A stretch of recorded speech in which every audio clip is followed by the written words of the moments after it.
شہریوں کے خلاف فوجی عدالتوں میں مقدمہ چلانے کی اجازت دیتا ہے۔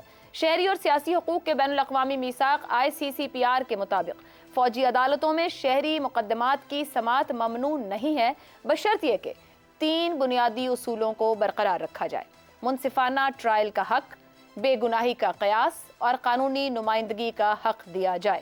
اسی معاملے پر گفتگو کریں گے اور سوال رکھیں گے پینل کے سامنے۔ آرمی ایکٹ 1952 کی کلاس 2(1)(d) اور سیکشن 59 کی سب سیکشن 4 آئین سے متصادم، سپریم کورٹ کا فیصلہ، military courts case, bench supreme court practice and procedure کے تحت نہیں، فیصلہ غیر مؤثر، وفاق کا موقف، دنیا کے متعدد ممالک کی نظیریں، کیا ہمارا عدالتی نظام دہشت گردی کے مقابلے کی سکت رکھتا ہے؟ افتخار صاحب، آپ نے بہت تفصیل سے بتایا، اور یہ میرا خیال ہے سننے والوں کے لیے بھی یہ بہت اچھا رہے گا کہ ان کے علم میں آ گیا کہ ان ممالک میں بھی فوجی عدالتیں سویلین کو سزا دیتی ہیں۔ آپ نے جو 3 باتیں آخر میں کہیں وہ بنیاد ہونی چاہیے کہ منصفانہ فیصلہ ہو، ان کی قانونی نمائندگی کا انہیں حق دیا جائے۔ تیسری بات ایک اور آپ نے کہ میں بے گناہی کا خیال رکھا جائے۔ اس بنیاد کے اوپر بالکل فیصلہ ہو سکتا ہے۔ معاملہ کیا ہے؟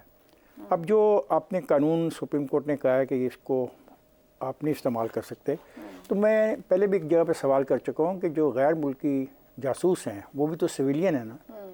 جب وہ سویلین ہیں تو آپ ان کو پھر کیسے آرمی کے حوالے کر سکتے ہیں، آرمی کورٹس کے حوالے کر سکتے ہیں اس سپریم کورٹ کے فیصلے کے بعد؟ اس کا مطلب ہے کوئی بھی جاسوس، ایون جو ہمارے پاس ایک بہت اہم جاسوس ہے، یہ تو اس کا بھی بالکل متاثر ہوگا، بالکل متاثر ہوگا ان حالات میں، کیونکہ وہ تو سویلین ہے نا۔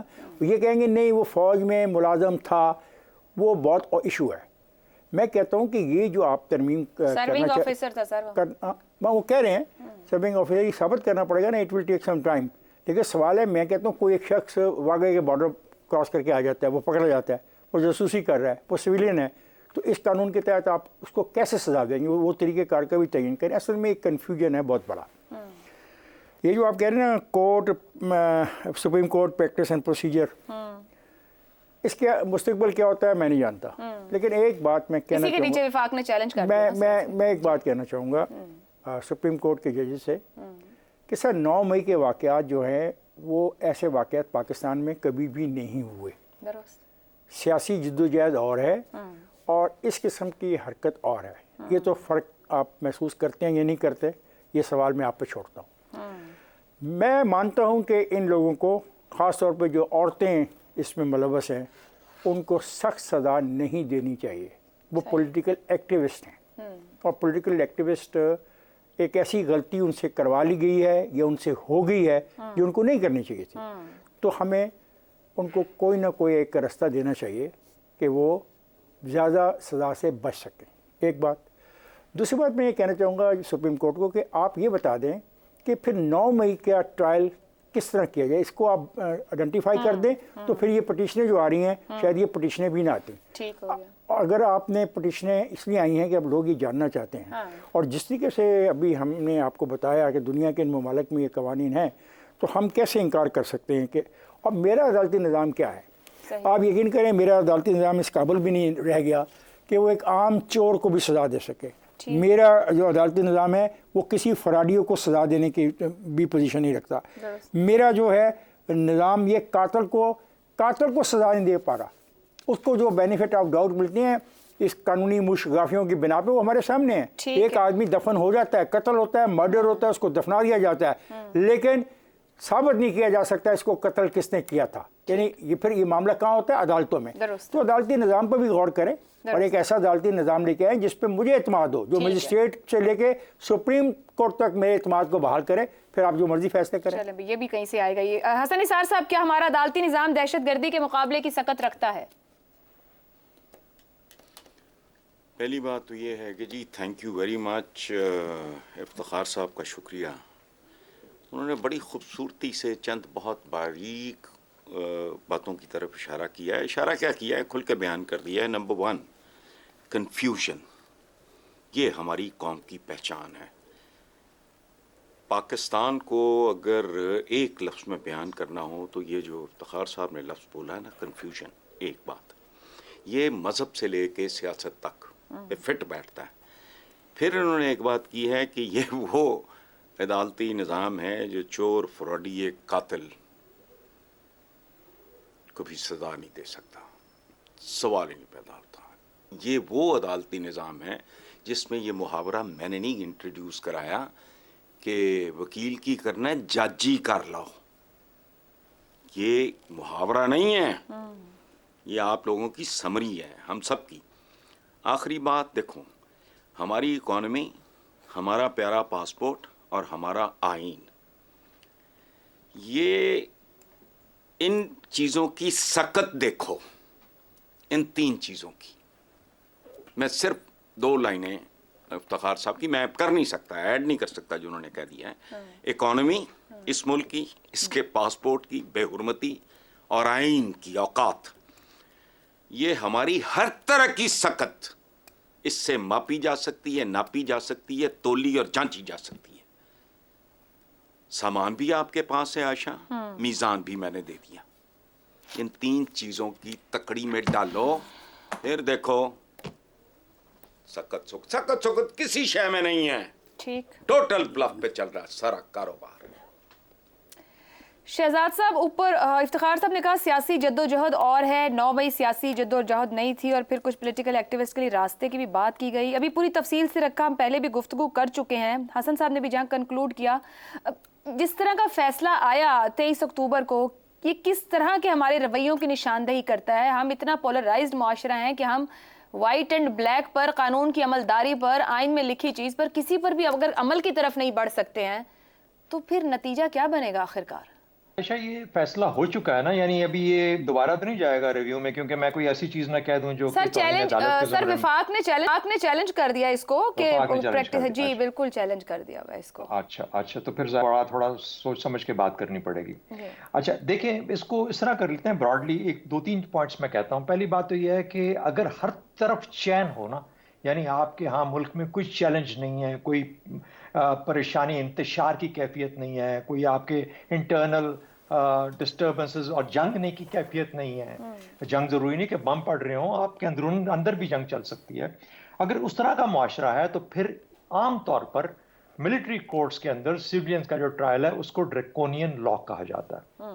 اور خاص طور پر وہ لوگ جو کہ ایک بہت مہذب اور لبرل اور جسے کہتے ہیں جمہوریت پسند معاشرے کے اندر اس کو پرسو کرتے ہیں، وہ جب اس کو دیکھتے ہیں تو وہ اس کو ناپسند کرتے ہیں اور اس کے خلاف ہمیشہ آواز اٹھائی جاتی ہے. ہمارے اپنے ملک میں ملٹری کورٹس کے خلاف بہت زیادہ آواز اٹھائی گئی ہے.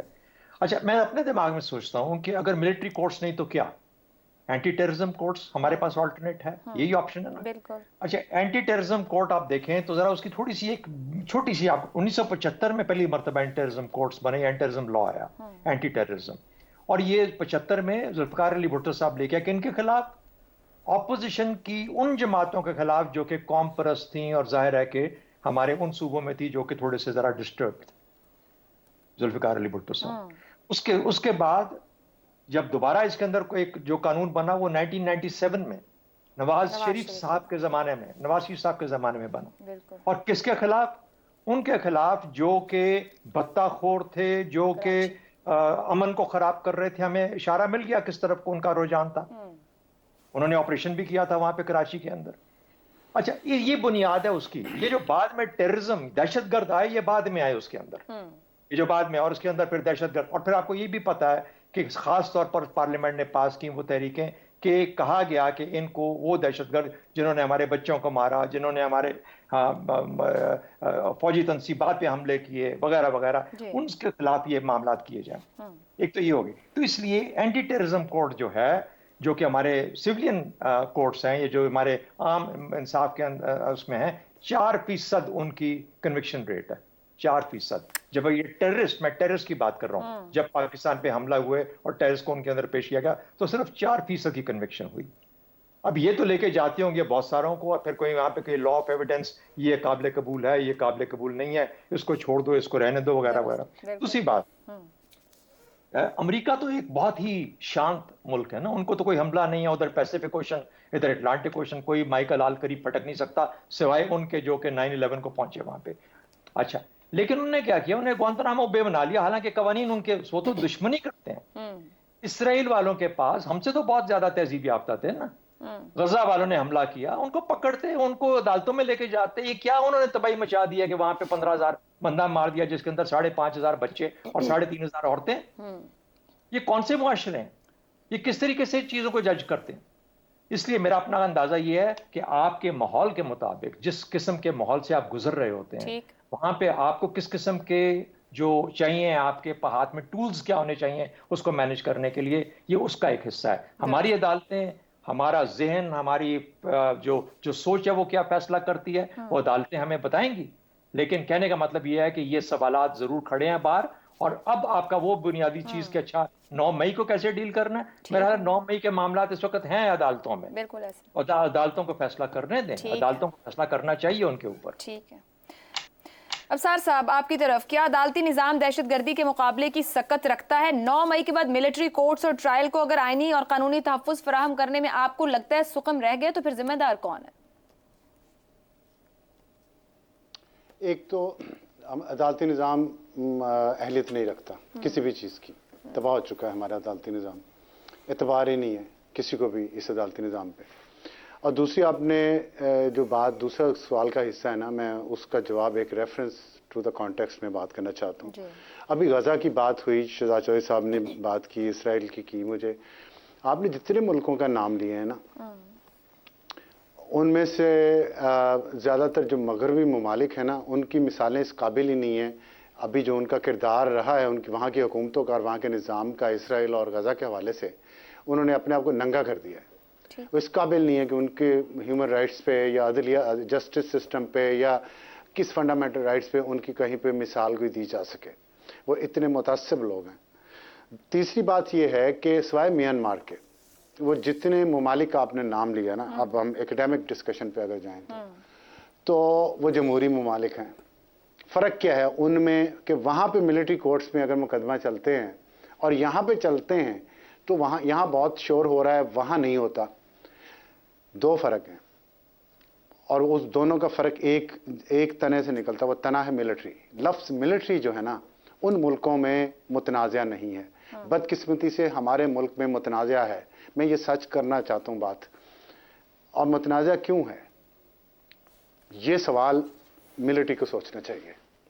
میں بڑے خلوص دل سے ان سے یہ بات کر رہا ہوں کہ وہ سوچیں کہ اس ملک میں ملٹری کا نام اتنا متنازع کیوں ہو چکا ہے, کیوں ہر معاملے میں کیوں اتنا گلا سویلین اداروں کا دبا دیا گیا ہے کہ ان کی آنکھیں باہر نکل آئی ہیں, کہ وہ سانس لینا ان کے لیے دوبھر ہو گیا اس ملک میں.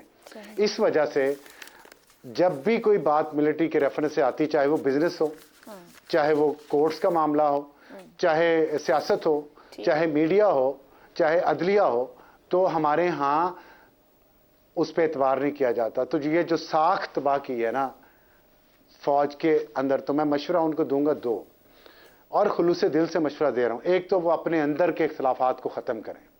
ان کے اندر اختلافات ہیں, مختلف ٹولے ہیں, خاص طور پہ جو ریٹائرڈ ان کے سینئر آفیسرز جنرل جو ہیں, عام جو ریٹائرڈ مڈ لیول تک جو جاتے ہیں یا ان سے جو جونیئرز ہیں, ان کو تو روزانہ کے معاملات سے فرصت نہیں ملتی. جو جنرل ریٹائرڈ ہیں نا, پیٹ بھرے جنرل جو ریٹائرڈ ہیں, انہوں نے اور ان کی ظاہر ہے ان کا روب و دبدبہ ایسا ہے, لوگ ان کو پڑھا لکھا سمجھتے ہیں, ان کی بات سمجھتے بڑا سچ ہے, لیکن ہے کیا ان کے اندر وہ ہمیں پتہ ہے اور آپ کو بھی پتہ ہے. وہ جو بولتے ہیں نا اس سے اس معاشرے میں بہت انتشار پھیلا ہے. پہلے تو ان کو کہیں کہ آپ خدا کا واسطہ آپ نے جو اپنے عہدے پہ بیٹھ کے نہیں کیا تھا باہر جا کے نہیں آپ کر سکتے, تو آپ تھوڑا اگر خاموش رہ لیں تو اس 24 کروڑ کے لوگوں کا بھلا ہو جائے گا, مزید تفریق نہیں ہوگی. اور کچھ لوگ ان کے موجودہ ان سروس بھی ہیں جنہوں نے اپنی دکانیں ابھی بھی کھولی ہوئی ہیں. نہیں, ایک منٹ لوں گا صرف. اور دوسری بات جو ہے نا آخری, وہ یہ ہے کہ جب اپنے اندر اختلافات طے ہو جائیں نا تو پھر وہ سوچیں کہ ان کی جو مداخلت ہے ہر معاملے میں, ہر معاملے میں اور اپنی بساط سے بڑھ کر مداخلت, اس سے یہ they have thinned themselves بہت زیادہ. ٹھیک ہے, they have spread themselves thinly. یہ نہیں کرنا چاہیے انہیں. اتنا اپنے آپ کو پھیلا لیا انہوں نے کہ اب ان سے یہ چیزیں نہیں سنبھل رہی.